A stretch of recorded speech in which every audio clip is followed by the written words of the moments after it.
অনেকদিন পর চলে এসেছি কিন্তু আবার একটা নিউ ব্লগ নিয়ে। হলে তো আমি ভিডিও দিতেই পারছিলাম না, কারণ হচ্ছে প্রচন্ড কাজের চাপ ছিল, সেই জন্য তো ভিডিওই বানাতে পারিনি। দেখতেই পাচ্ছ সকাল সকাল চলে যাচ্ছি কিন্তু দোকানে। এখন একটু বেশি সকালেই আসতে হচ্ছে দোকান, কারণ বাড়িতে এখন সবাই চাষে লেগেছে, তাই সকাল সকাল চলে আসতে হচ্ছে কিন্তু আমাকে। আসলে সকালে দোকানটা কিন্তু বাবাই খুলে। তারপর আমি মোটামুটি 7:30-7:30টার মধ্যে আমি কিন্তু পুরোপুরি দোকান চলে আসি। টিকিট বিক্রি করে সবাইকে কোটিপতি করব, কিন্তু আমি হব না কোটিপতি।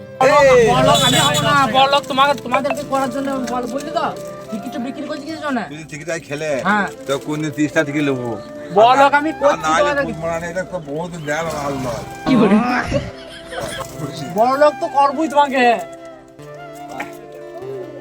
তো সবাইকে আমি বড় লোক করছি টিকিট বিক্রি করে, ঠিক আছে। তারপর দেখতেই পাচ্ছ ভাই কিন্তু ওইদিকে বীজ বয়েছে সাইকেলে করে, আর আমি কিন্তু দোকানে ভালোই আরামে বসে আছি। ওই ওই তাড়াতাড়ি যা, তাড়াতাড়ি বীজটা বয়তে হবে। আরামে বসেই থাকবো রে, তোকে তো যেতেই হবে বীজ বয়তে। তুই তো ভিডিওটা দেখছিস, আমি ভালো করেই জানি। কিছু করার নাই ভাই, কি বলবো আর। তাড়াতাড়ি যাও মাঠটা বেশ বিকালবেলায় দেখতেই পাচ্ছ এদিকে কিন্তু আমি চা তৈরি করে ফেলি। এর মতন ভিডিও তবে এই পর্যন্ত ছিল। আবার দেখা হচ্ছে কাল নতুন কোনো ভিডিওতে। টাটা বন্ধুরা।